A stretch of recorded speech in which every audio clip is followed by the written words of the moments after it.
Presiden Prabowo atas nama keadilan sosial dan atas nama penghematan, atas nama kemanusiaan yang adil dan beradab, berupaya untuk menerangkan bahwa karena ada krisis minyak akibat perang dan pemerintah harus berhemat, membayangkan persediaan BBM mungkin habis dalam 2 minggu ke depan, itu akan memberi efek bagus pada Presiden bahwa beliau mengerti apa yang sebetulnya dituntut oleh publik yang sangat kritis terhadap MBG memperoleh momentum, yaitu sulitnya untuk mempertahankan harga per piring makan siang itu karena kenaikan harga-harga bahan pokok tuh. Jadi sekali lagi ini kesempatan bagi Presiden untuk memikirkan secara bijaksana, menghentikan sementara atau bahkan menghentikan seluruhnya karena ada dua hal. Satu adalah kondisi global, yang kedua memang ada penolakan yang cukup intensif dari masyarakat Indonesia akibat tata kelola yang buruk dari MBG. Tetapi Presiden Prabowo harus secara kuat tiba di depan media massa dan menerangkan mengapa MBG itu mesti dibatalkan. Saya membayangkan bahwa pada akhirnya Presiden harus memilih itu antara penghematan dan kesejahteraan sosial. Tapi dalam hari-hari ini justru kita lihat bagaimana kritik terhadap MBG itu sangat kuat, sementara keadaan ekonomi global memburuk. Ini justru kesempatan untuk memperbaiki postur Presiden di dalam negeri yang kehilangan atau legitimasinya berkurang karena proyek-proyek yang dianggap kemakmuran itu menjadi bahan kritik tajam dari para analis. Tentu kalau Bahlil bicara masih 20 hari itu mesti di-courting tuh, karena biasanya keterangan public relation dari menteri-menteri ini hanya untuk menyenangkan Presiden. Realnya kita nggak tahu tuh, sama seperti data-data statistik atau data-data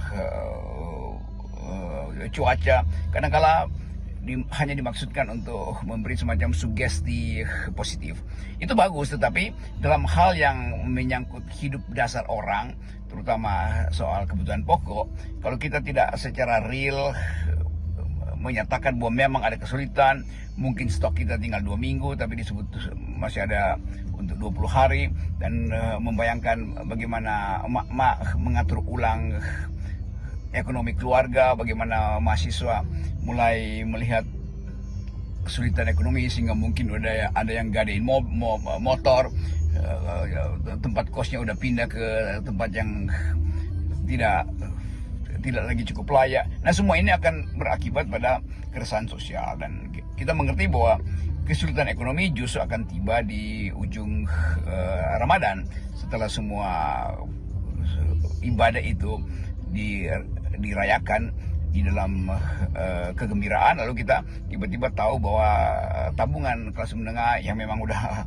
merosot makin habis, lalu tabungan kelas bawah justru tergeroti oleh hutang. Jadi semua soal itu yang saya kira bijak kalau Presiden Prabowo membayangkan ulang untuk membatalkan beberapa proyek sosialnya yang memang tidak layak untuk dilanjutkan, bukan karena ide Prabowonomicsnya keliru, tetapi memang ada faktor-faktor yang di dalam perencanaan tidak di Presiden Prabowo atas nama keadilan sosial dan atas nama penghematan, atas nama kemanusiaan yang adil dan beradab, berupaya untuk menerangkan bahwa karena ada krisis minyak akibat perang dan pemerintah harus berhemat, membayangkan persediaan BBM mungkin habis dalam 2 minggu ke depan, itu akan memberi efek bagus pada Presiden bahwa beliau mengerti apa yang sebetulnya dituntut oleh publik yang sangat kritis terhadap MBG memperoleh momentum, yaitu sulitnya untuk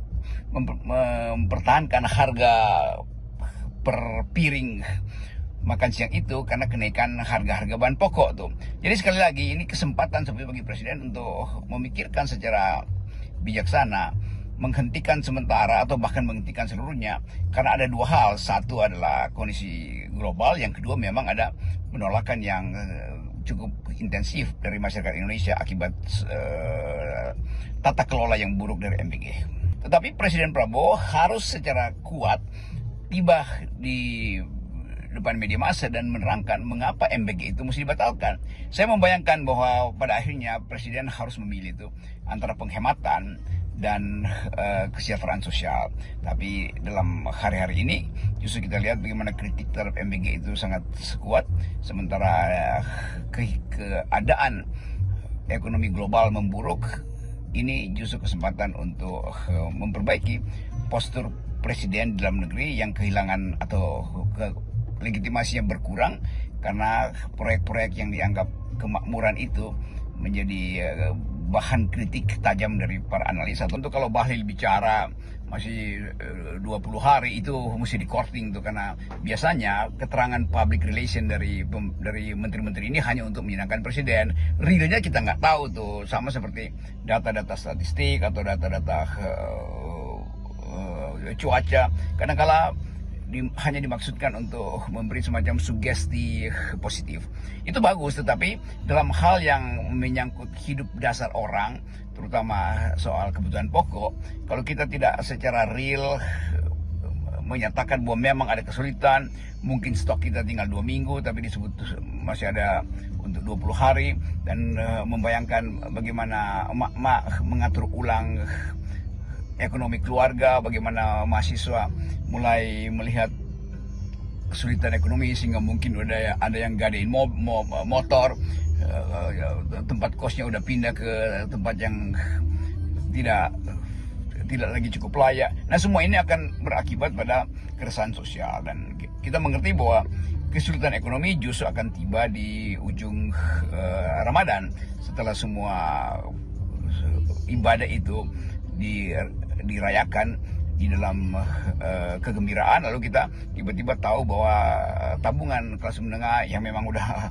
merosot makin habis, lalu tabungan kelas bawah justru tergeroti oleh hutang. Jadi semua soal itu yang saya kira bijak kalau Presiden Prabowo membayangkan ulang untuk membatalkan beberapa proyek sosialnya yang memang tidak layak untuk dilanjutkan, bukan karena ide Prabowo-nomicsnya keliru, tetapi memang ada faktor-faktor yang di dalam perencanaan tidak dihitung dengan baik itu.